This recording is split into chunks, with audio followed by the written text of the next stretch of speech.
ತಿಹಾರ್ ಜೈಲಿಗೆ ಕೂಡ ಹೋಗಿ ಬರಬೇಕಾದಂಥ ಒಂದು ಪರಿಸ್ಥಿತಿ ಬಂತು.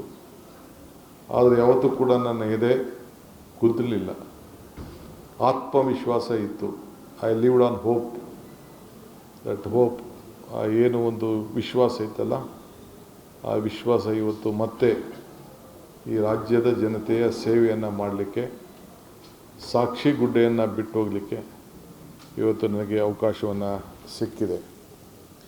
ಈ CM ಕುರ್ಚಿ ಇದು ನನ್ನದಲ್ಲ, ನಾಡಿನ ಜನರದಿದು.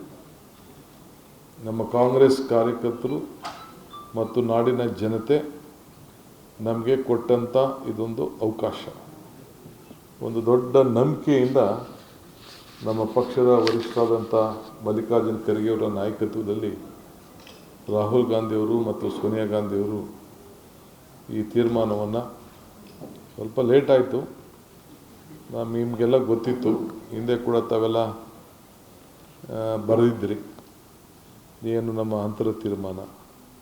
ಮಾನ್ಯ ಶ್ರೀ ಸಿದ್ದರಾಮಯ್ಯನವರು ಕೂಡ ಮಾತನ್ನು ಉಳಿಸ್ಕೊಳ್ತೇನೆ ಅಂತ ಹೇಳಿ ಅವರು ಕೂಡ ಭರವಸೆಯನ್ನು ಕೊಟ್ಟು, ಅವರು ಕೂಡ ಹೇಳ್ತಾಯಿದ್ರು, ಪಕ್ಷದ ವರಿಷ್ಠರು ಯಾವತ್ತು ಹೇಳ್ತಿರೋ 5 ನಿಮಿಷನೂ ಇಲ್ಲದೆ ಅವ್ರು ಹೇಳ್ದಂಗೆ ನಾನು ಕೇಳ್ತೀನಿ ಅಂತ ಹೇಳಿ ಸಿದ್ದರಾಮಯ್ಯನವ್ರು ಹೇಳಿದರು.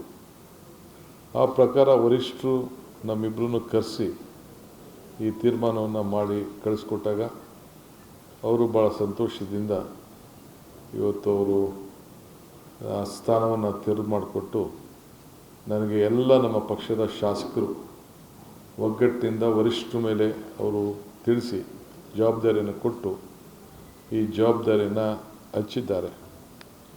ಸೊ ಗ್ರಾಮೀಣ ಅಭಿವೃದ್ಧಿ, ಗ್ರಾಮೀಣ ರೈತರ ಬದುಕು ಎಲ್ಲ ಕೂಡ ಬಲ್ಲೆ. ಇದ್ರ ಜೊತೆಗೆ ನಗರದಲ್ಲಿರೋಂಥ ಜನರ ಸಮಸ್ಯೆ ಕೂಡ ಬಲ್ಲೆ. 42% ಜನ ನಗರಗಳಲ್ಲಿ ವಾಸಿಯಾಗಿದ್ದಾರೆ, ಮಿಕ್ಕಿದವರೆಲ್ಲ ಗ್ರಾಮೀಣ ಪ್ರದೇಶದಲ್ಲಿ ಇದ್ದಾರೆ. ಒಂದು ದೊಡ್ಡ ಶಿಫ್ಟ್ ಆಗ್ತಾಯಿದೆ. ಉದ್ಯೋಗಕ್ಕೋಸ್ಕರ ಜನ ಇವತ್ತು ವಲಸೆ ಬರ್ತಾಯಿದ್ದಾರೆ. ಹಳ್ಳಿ ಬಿಟ್ಟು ಬೆಂಗಳೂರಲ್ಲಿ ಏನಾದ್ರು ರಸ್ತೆಯಲ್ಲಿ ಮಾಡಿಕೊಂಡು ಆದರೂ ಚಿಂತೆ ಇಲ್ಲ, ಒಳ್ಳೆ ಬದುಕನ್ನು ಕಾಣ್ತೀನಿ, ಒಳ್ಳೆಯ ವಿದ್ಯಾಭ್ಯಾಸವನ್ನು ನನ್ನ ಮಕ್ಕಳಿಗೆ ಕೊಡಬೇಕು ಅನ್ನೋದು ಕೂಡ ನಮ್ಮ ಹಳ್ಳಿ ಜನರಿಗೆ ವ್ಯವಸಾಯವನ್ನು ದೂರ ಮಾಡೋಂಥ ಒಂದು ಪರಿಸ್ಥಿತಿಯನ್ನು ಕೂಡ ನಾವೆಲ್ಲ ಗಮನಿಸ್ತಾ ಇದ್ದೀವಿ. ಇದನ್ನೆಲ್ಲ ಹೆಂಗೆ ತಡಿಬೇಕು ಅನ್ನೋದು ಒಂದು ದೊಡ್ಡ ಚಿಂತನೆಯಲ್ಲಿ ನಾವೆಲ್ಲ ಇದ್ದೇವೆ. ಇನ್ನು ಮುಂದಿನ ದಿನದಲ್ಲಿ ನನ್ನೆಲ್ಲ cabinet colleagues, any decision will not be DK Shivakumar decision, it will be A collective decisions. So ಎಲ್ಲ ಜೊತೆಗೆ ಸೇರಿ ಕೆಲಸ ಮಾಡೋರು.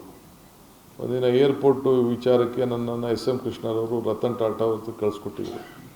ಇಂಟರ್ನ್ಯಾಷನಲ್ ಏರ್ಪೋರ್ಟು ಬಗ್ಗೆ ಚರ್ಚೆ ಮಾಡಲಿಕ್ಕೆ ನನ್ನನ್ನು ಕಳಿಸ್ಕೊಟ್ಟಿದ್ರು. ನಾನು ಯಾರೋ ಇಬ್ಬರು ಸ್ನೇಹಿತರು ಹೋಗಿದ್ದು.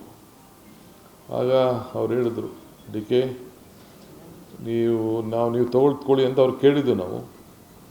ಅವರಿಲ್ಲ, ನಾನು ತೊಗೊಳಕ್ಕೆ ಹೋಗಲ್ಲ, ನೀನು ಒಬ್ಬರೇ ಮಾಡೋಕ್ಕೆ ಹೋಗ್ಬೇಡಿ, ನೀವು ಯಾರೋ 2-3 ಜನ ಸೇರಿ ಕನ್ಸೋರ್ಟಿಯಂ ಮಾಡಿ, ನನಗಿಷ್ಟ ಇಲ್ಲ ಅಂತೇಳಿ ಬೆಂಗಳೂರು ಏರ್ಪೋರ್ಟ್ ಬಗ್ಗೆ ಅವರು ಬೇರೆಯವ್ರಿಗೆ ವಹಿಸಿ ಅಂತ ಹೇಳಿದ್ರು. ಆಮೇಲೆ ನಾವು ಕನ್ಸೋರ್ಟಿಯಂ ಮಾಡಿ ಆ ತೀರ್ಮಾನವನ್ನು ಮಾಡಿದೋ. ಆಗ ಒಂದು ಮಾತು ಹೇಳಿದರು, if you want to walk fast, walk alone, if you want to walk far, walk together ಅಂಥೇಳಿ ಅವತ್ತು ರತನ್ ಟಾಟಾರವರು ನನ್ನ ಕಿವಿಗೆ ಹೇಳಿದ ಮಾತು ಇವತ್ತು ಕೂಡ ಇದೆ. ಹಾಗೆ ಇವತ್ತು ನಂದು ತೀರ್ಮಾನ, ನಮ್ಮ ಪಕ್ಷದ ಎನಿ ಡಿಸಿಷನ್ಸ್ ಯುನಿಟಾರ್ಲಿ ತೆಗೆದುಕೊಳ್ಳೋಕ್ಕೆ ನಾವು ಹೋಗೋದಿಲ್ಲ. ನಮ್ಮ ಡೆಮೊಕ್ರೆಟಿಕ್ ಸೆಟಪ್ಪಲ್ಲಿ ನಾವೆಲ್ಲ ನಂಬಿಕೆ ಇಟ್ಕೊಂಡಿರೋರು. ಕಾಲೇಜೆಲ್ಲ ಸ್ಕೂಲಲ್ಲೇ ಚುನಾವಣೆಗೆ ನಿಂತವ್ನು ನಾನು. ಸ್ಕೂಲಲ್ಲಿ ಯಾರೋ TV ತೋರಿಸ್ತಾಯಿದ್ರು, ಯಾರೋ ನಮ್ಮ ವಿದ್ಯಾರ್ಥಿಗಳನ್ನು ಕೊಲೀಗ್ಸ್ ಹೇಳಿದ್ರು, ನಂದು ಸ್ಟಾರ್ ಸಿಂಬಲ್ ಇತ್ತು ಅಂತ ಏನೋ ತೋರಿಸ್ತಾಯಿದ್ರು ಅಂತ ಫೋನ್ ಮಾಡಿದ್ರು. ಹಂಗೆ ಸ್ಕೂಲಲ್ಲೇ 7ನೇ ಕ್ಲಾಸಲ್ಲೇ ಎಲೆಕ್ಷನ್ ನಿಂತ್ಕೊಂಡು ಆ ಗರಡಿಯಿಂದ ಬೆಳ್ಕೊಂಡು ಇಲ್ಲಿವರೆಗೂ ಬಂದು ಮುಟ್ಟಿದ್ದೇನೆ. ಸೊ ಹಂಗೆ ಎಲ್ಲರೂ ಕೂಡ ಒಟ್ಟಿಗೆ ಡೆಮೊಕ್ರೆಟಿಕ್ ಸೆಟಪ್ಪಲ್ಲಿ ನನಗೆ ನಂಬಿಕೆ ಇದೆ.